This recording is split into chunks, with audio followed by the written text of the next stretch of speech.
Здравствуйте, мои дорогие, любимые, с вами снова канал Элайф. И сегодня мы с вами погадаем на замечательную тему расклад выхода из долгов. Я считаю, что это актуально сейчас. Многие в долгах, многие в кредитах. И многие даже обращаются на индивидуальные консультации по этому поводу. У меня и на канале Школа Таро Альвиен есть несколько таких раскладов. Я думаю, что даже очень много. Находится в плейлисте работа, финансы, кредиты, суды и так далее, недвижимость. Поэтому здесь вы тоже, да, можете посмотреть вот такой расклад, он очень интересный. У нас с вами будет очень развернутый расклад на 10 вопросов, поэтому позиции будет 3, потому что это большие объемы. И напоминаю, что видео всегда актуально в момент, когда вы его смотрите, даже если оно записано много лет назад. Таро денег я использую, таро денег. И пока я выкладываю карты, я вас также приглашаю на индивидуальные расклады, консультации, ритуалы. Пишите мне в Viber, WhatsApp, ВКонтакте, в Instagram, в Telegram. Я вам отвечу, сообщу все свои условия, цены. И мы с вами обязательно поработаем. Итак, наш анализ с вами долгов, кредитов, да, как выйти из этой ситуации. Первый камушек у нас будет серебристая яшма. Второй камушек – это нефрит. И третий – это красная яшма. Итак, те, кто еще не выбрал, ставьте на паузу, выбирайте, потом переходите на свой тайм-код. А я последние 2 позиции отодвигаю в сторону. И мы начинаем с самой первой позиции. Первый вопрос, который у нас тут есть, это какова причина, основная причина, по которой вы попали в долг или кредит. Итак, карта «Мир». Мир, она показывает, по сути, что вас подвела интуиция, да, то есть вы интуитивно подумали, что если вы возьмете в долг или в кредит там какую-то определенную сумму денег, то это вам в чем-то вот сейчас срочно поможет, вы это осуществите, и дальше будет все только лучше. То есть вы вот как-то почувствовали, что, может быть, эти деньги нужно вкладывать куда-то, может быть, эти деньги вам нужны для бизнеса, для дела, для какого-то, там, допустим, для внешности, вкладывать в внешность, кто-то берет кредиты, кто как. Но на самом деле это именно было вложение, вот как будто бы вложение, что я вот сейчас возьму кредит, и когда я эти деньги буду вкладывать, интуитивно чувствую, что я заработаю.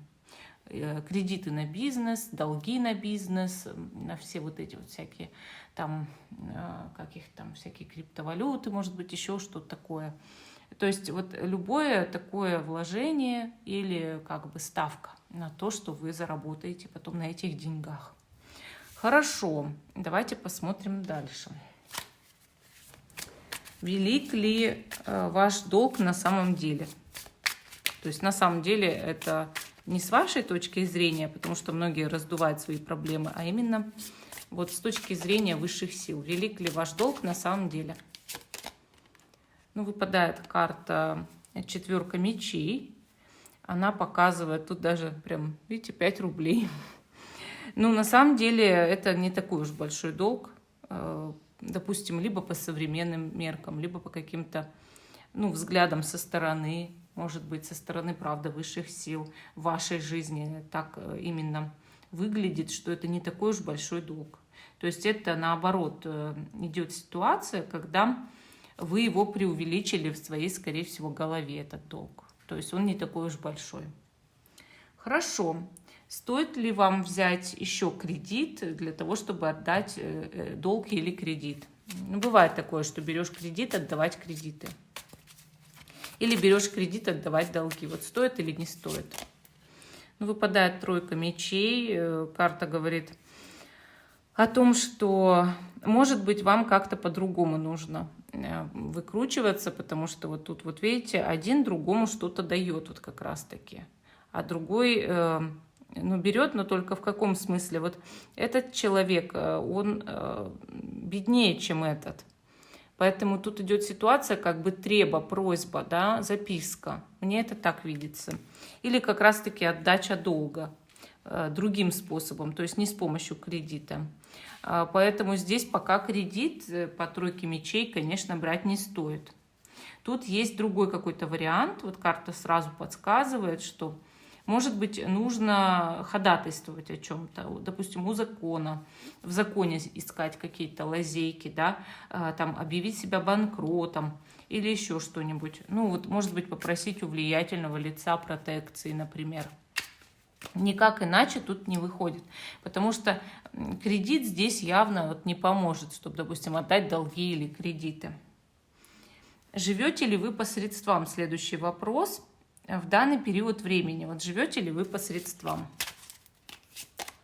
Ну, выпадает у нас восьмерка кубков. Восьмерка кубков, она говорит о том, что вы живете не по средствам, и деньги постоянно утекают сквозь пальцы. Я это вижу так, что человек может иметь как бы расходы, которые явно ему не нужны. Или человек, допустим, нажился плохо когда-то, и сейчас не может представить себе, что он будет еще как-то плохо жить какой-то период времени. По восьмерке кубков человек не привык себе в чем-то отказывать. И идет еще и к чему-то лучшему, а не худшему. Поэтому здесь вряд ли вы живете по средствам, если у вас, допустим, есть кредиты или долги. Вряд ли. Но это ничего не значит, потому что не факт, что денежная энергия любит экономию, если честно так сказать. Я вот, допустим, считаю, что она не любит экономию и негатив на себя, да. Если вы будете снабжать негативом денежную энергию, типа вот я живу не по средствам, мне это не позволено, я не могу себе это позволить, это все негативные программы, вы это должны понять. И думаю, что вы подсознательно это понимаете. Поэтому да, не по средствам, но, может быть, на каких-то пустых вещах можно было бы немножечко подержать себя в руках, да, но это не значит, что вы должны себе дать установку экономить, потому что это сразу негативная установка на денежный канал. Ну и транжирить я вам не советую, потому что это тоже выбрасывание просто. Хорошо. Стоит ли вам рассказывать другим о том, на что вы тратите свои деньги? Стоит ли вам рассказывать другим людям о том, на что вы тратите свои деньги? Императрица. Ну, тут женщина какая-то как идет. Вообще императрица – это карта процветания, богатства и женской энергии именно, семейной энергии. То есть карты говорят о том, что в семье вы можете рассказывать там с самыми близкими людьми. Ну, то есть муж, дети, да, муж, дети, мама максимум там, если вы с ней в хороших отношениях. Но это только узкий круг. То есть чисто избранные, которые живут только в вашей семье. А здесь вопрос именно, стоит ли рассказывать другим, ну то есть членам семьи можно, другим никак нельзя. То есть все должно быть в своем доме и все. Дальше, чем ваш дом, это не должно выходить. Даже если вы вдруг блогер, например, или еще кто-то, кто обязан, как считает, да, рассказывать о своих каких-то роскошных вещах, это можно сделать, но именно так, чтобы не было зависти. Ну вот каким-то другим способом это обрисовать, что ли. Или лучше, может быть, не хвастаться. Есть другие способы там, в блогах рассказывать о себе. Если вы вдруг блогер, допустим, который специализируется на товарах, но это не значит, что вы их себе покупаете. Вы можете о них просто рассказать.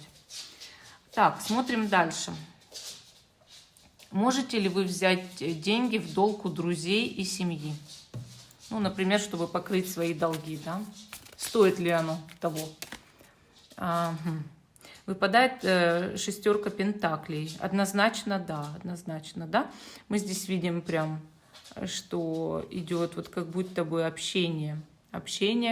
И может быть, как один человек другого за руку взял. Но единственное, у меня здесь какое-то ощущение некого гадания. Ну, это если честно. Поэтому здесь я вам так скажу, что вам нужно вот с кем-то общаться из друзей, семьи, с теми, кто точно не является каким-нибудь хитрым человеком, обманщиком. Вы это точно знаете, что вы можете обратиться к человеку, он не будет хитрить в этом плане, в плане денег.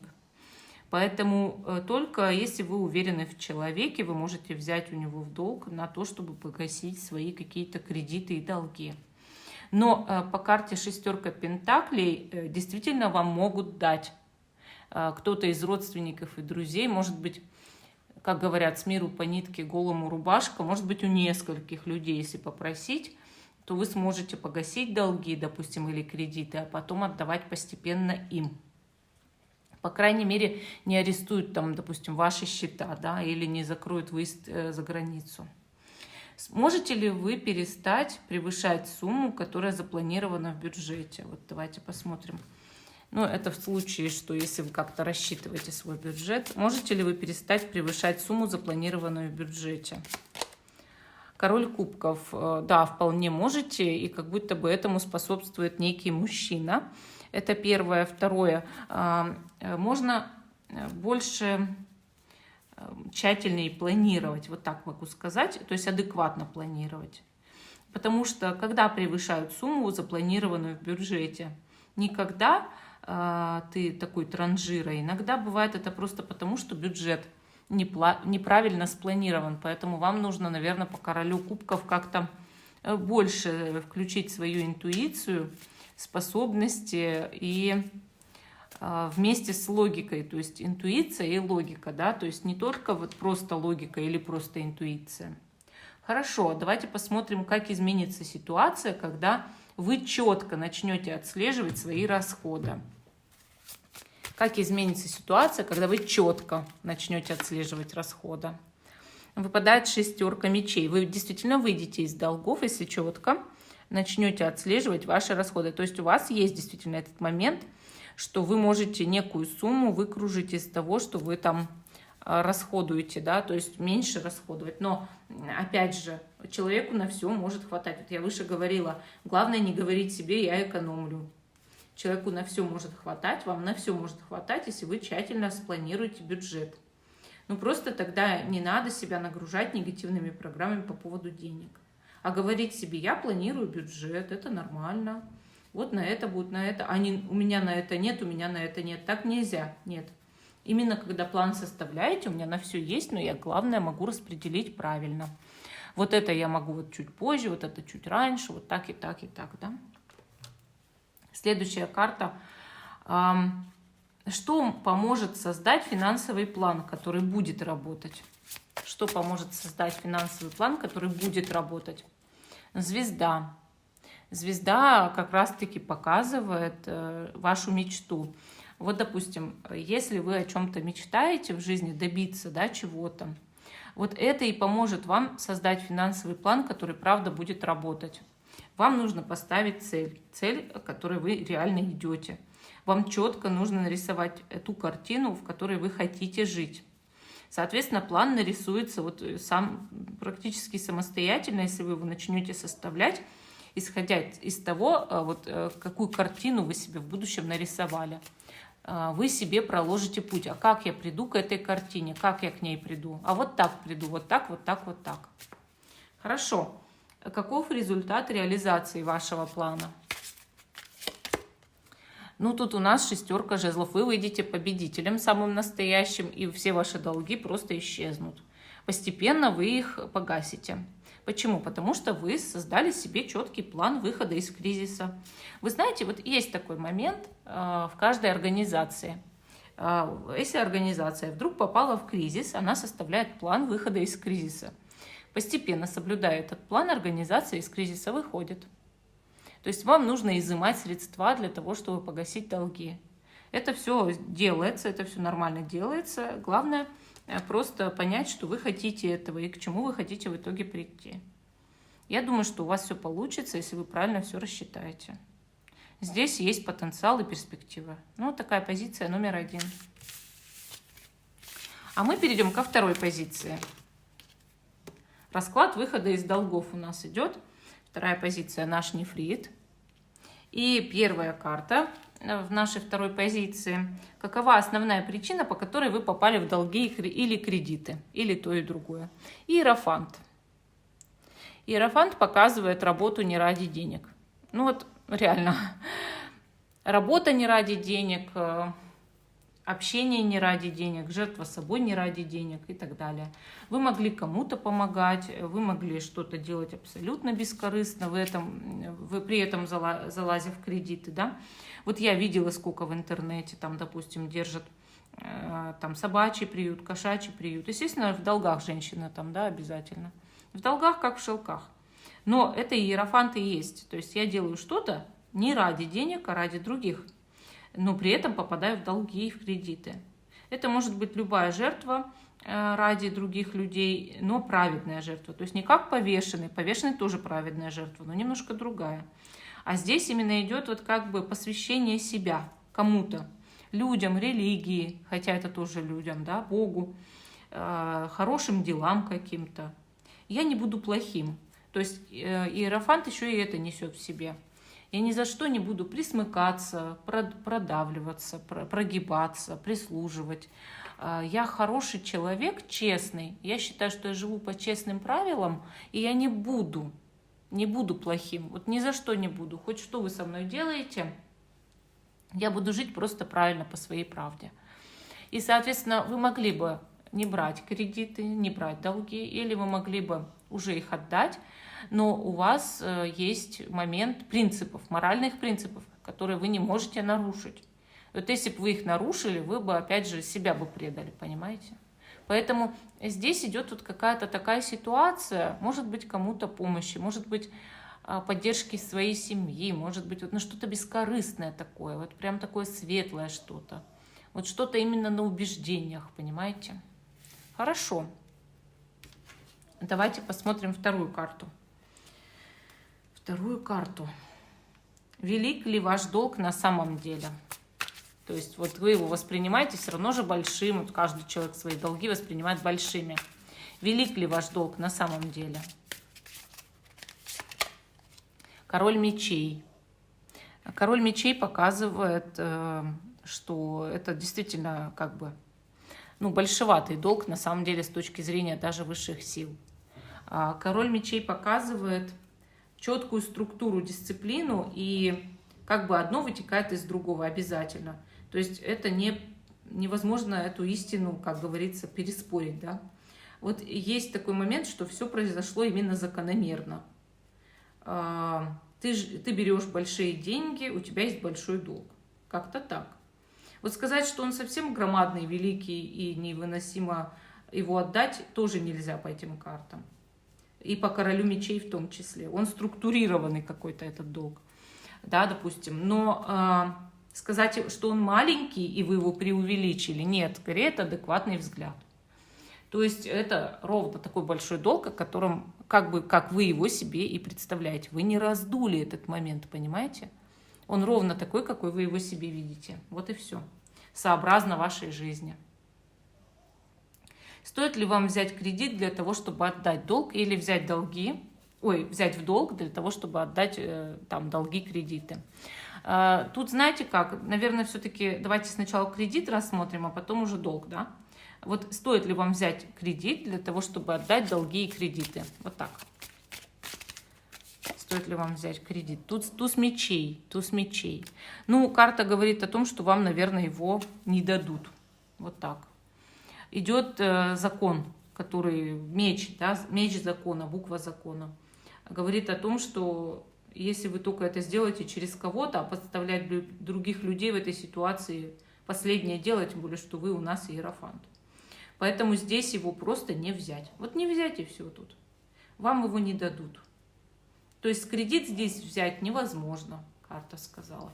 Но если вдруг вы изловчитесь и возьмете его, то это решит, конечно, частично ваши проблемы к тому, чтобы сейчас избавиться от долгов, а потом опять же распланировать свой бюджет и отдавать этот кредит в любом случае. Живете ли вы по средствам в данный период времени? Живете ли вы по средствам в данный период времени? Четверка пентаклей. Вы живете по средствам. Это совершенно точно. Нет такого, чтобы вы превышали свои доходы. Расходы не превышают доходы. Здесь, скорее всего, равно. И вы наверняка, может быть, или на всем экономите, или живете просто, ну, постольку, поскольку вот что вам, в чем вы нуждаетесь, вы себе покупаете. Там поесть, попить, коммуналка, съем, что угодно. То есть нет каких-то лишних действительно растрат здесь.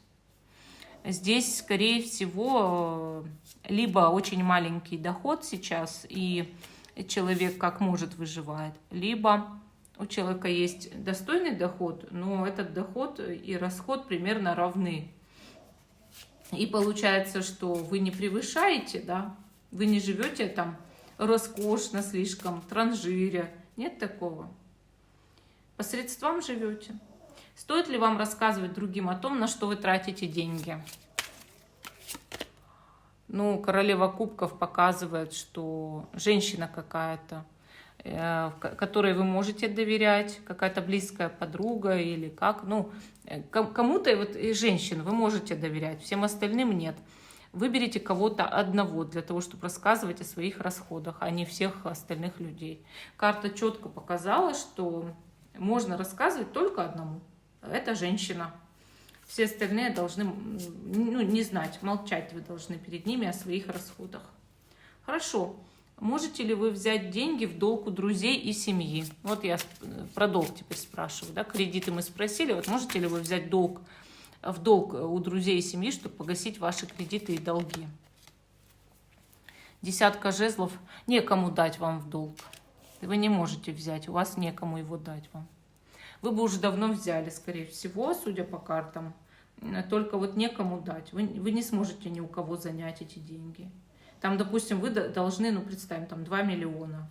Некому, нет у вас ни семьи, ни друзей вот таких богатых, чтобы они могли просто, вот, допустим, с плеча с барского дать вам в долг 2 миллиона. Да? И если вы частично будете брать там, у них 30 тысяч, их зарплату заберете, это никакой погоды вам вообще не сделает. Поэтому, ну, у вас просто нет друзей, семьи, которые были бы такие богатые. Вот и все. Хорошо. Можете ли вы перестать превышать сумму, которая запланирована в бюджете? Ну, или просто хотя бы еще урезать доходы, да, раз вы живете по средствам, да, урезать доходы, чтобы все-таки у вас были деньги на погашение долгов, кредитов. Восьмерка пентаклей. Карта показывает, нужно просто больше работать. Вот в этом идет вся загвоздка. Скорее всего, вы мало зарабатываете, у вас маленький доход. Если вы будете больше работать, у вас будет большой доход, и вы просто свои долги отдадите, кредиты загасите, и все. Здесь нужна другая работа, работа с большим доходом, побочный заработок, там еще какие-то виды бизнеса, которые начинаются без вложений и так далее. То есть вам об этом стоит задуматься, об еще какой-то работе, источнике дохода. Здесь именно с помощью этого можно отдать. Хорошо. Как изменится ситуация, когда вы четко начнете отслеживать свои расходы? Четко начнете отслеживать. Восьмерка жезлов. Ситуация пойдет быстрее. То есть, несмотря на то, что вы живете по средствам, у вас есть возможность вот прям сильно отслеживать свои расходы. И не то, что говорить себе, я на это не имею права, там, у меня нет денег и так далее. Никогда не нагружайте денежный канал негативом. Но если вы начнете отслеживать, вот гораздо быстрее прям отдадите кредиты и долги. Гораздо быстрее. То есть у вас идет именно ускорение ситуации. Хорошо. Что поможет создать финансовый план, который будет работать? Десятка кубков. А вот здесь именно как бы семейный бюджет или члены семьи. Вот у вас кто-то из членов семьи умеет составлять финансовый план. Обратитесь к этому человеку. Может, это женщина. Посидите, покумекайте вместе, подумайте. Человек явно умеет зарабатывать и тратить, или просто тратить лучше, чем вы, и умеет правильно расходовать деньги. Вот так, наверное, правильно расходовать. Вам же нужно из кризиса выйти сейчас, да? Смотрите, еще что. Скорее всего, сама по себе атмосфера вашей семьи может тоже помочь вам создать финансовый план. Смотри на свою семью, смотри на семью, как сказать, в том плане, чтобы составить семейный бюджет. Далее, есть такие программы планирования семейного бюджета. Они есть в телефоне, там, в Play Market. Поищите, посмотрите. может быть, одной из них вы воспользуетесь. То есть десятка кубков здесь не просто так упала. И каков результат реализации вашего плана? Давайте посмотрим.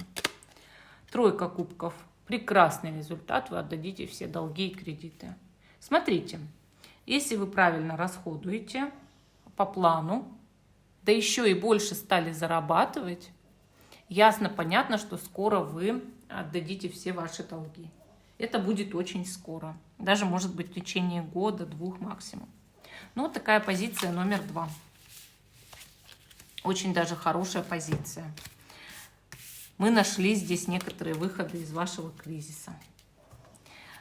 Третья позиция, красная яшма. Давайте смотреть первую карту.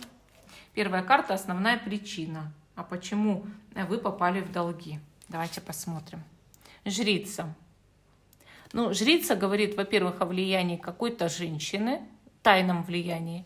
Может быть, мистическая связь между вами и какой-то женщиной, которая, ну, подала вам пример. Дурной пример заразителен. Жрица всегда показывает, что один повлиял на подсознание другого. Ну, например, вас окружили аферисты, да, и начали вам чесать по ушам. Может, там и женщина какая-то была, и вас обманули, да. Жрица может показывать обман, аферу. Не во всех случаях, не во всех картах, а именно в разрезе вот этого расклада. Дальше, что еще может быть? То, что вы чей-то пример посмотрели. Ну вот, допустим, там ваша одноклассница или подружка всего в жизни добилась. У нее 5 квартир, 8 машин, и она вот это делала.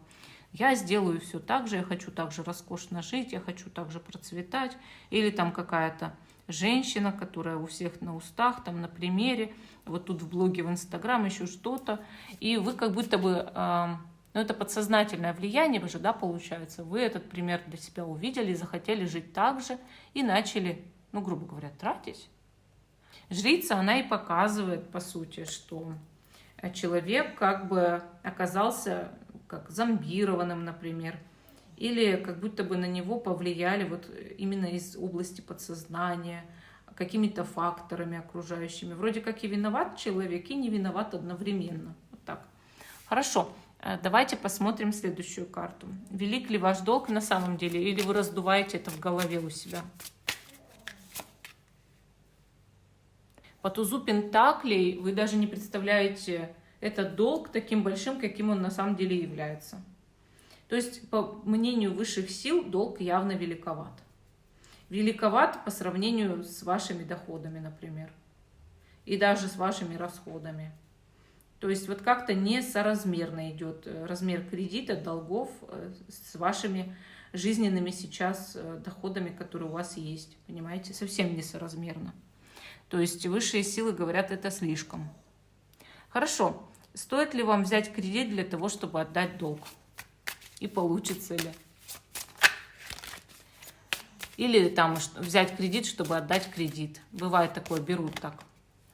4 жезлов. Ну, 4 жезлов говорит, что, в принципе, это возможно. Есть другой вариант по этой карте. Что-то оформить. Ну, например, там, банкротство оформить. Это тоже можно сделать, если это позволяет законодательство там, вашей страны и так далее. Закон смотрите. Либо 4 жезлов показывает хождение по инстанциям. Ну, то есть разговоры, да, об этом, о том, что вы должны там кредиты свои, долги.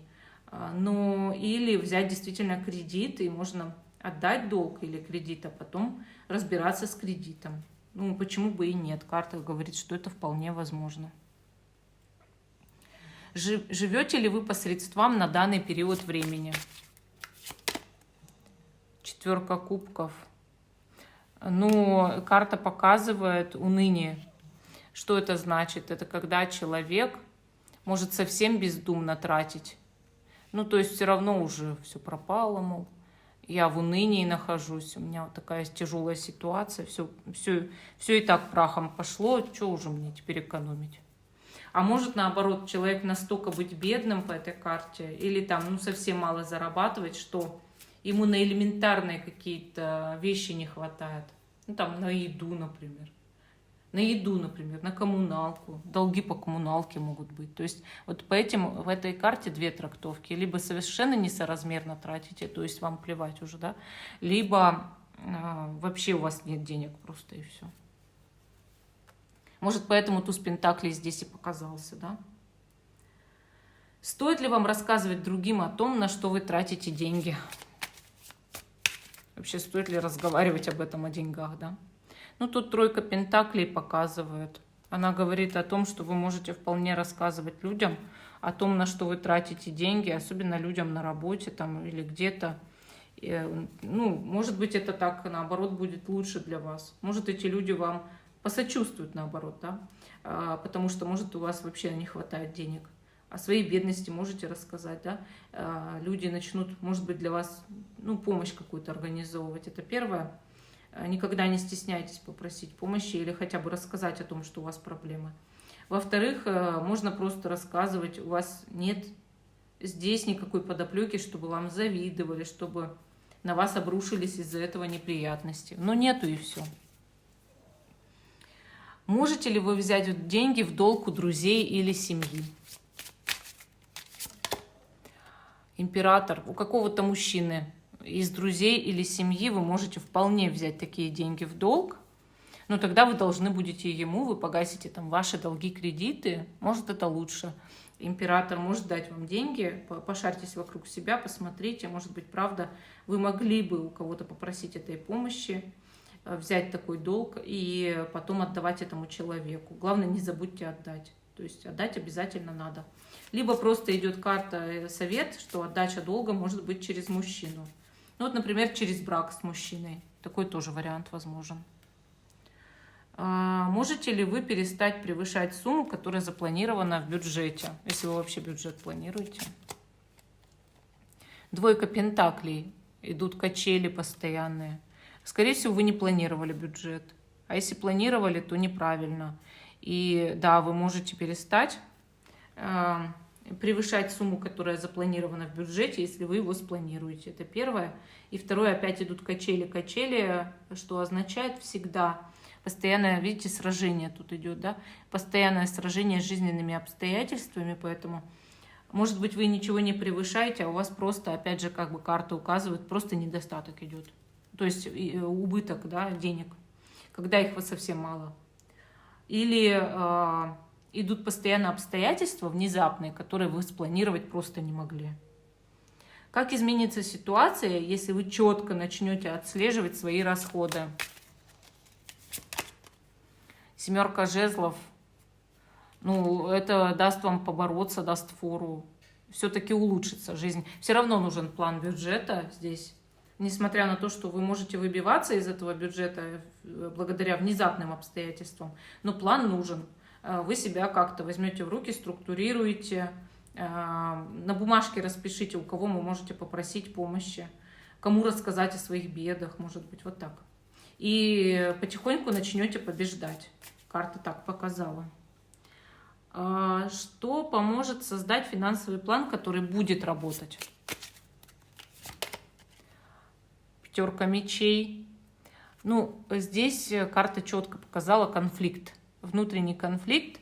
И мы видим здесь человека, такого оратора посередине, который рассказывает, да. И мое мнение здесь, что чтобы у вас не было внутреннего конфликта и борьбы с собой, вам нужно найти человека, мужчину, который поможет составить финансовый план. То есть это какой-то или специалист в этом вопросе, или просто очень хороший человек, который знает, как это делается.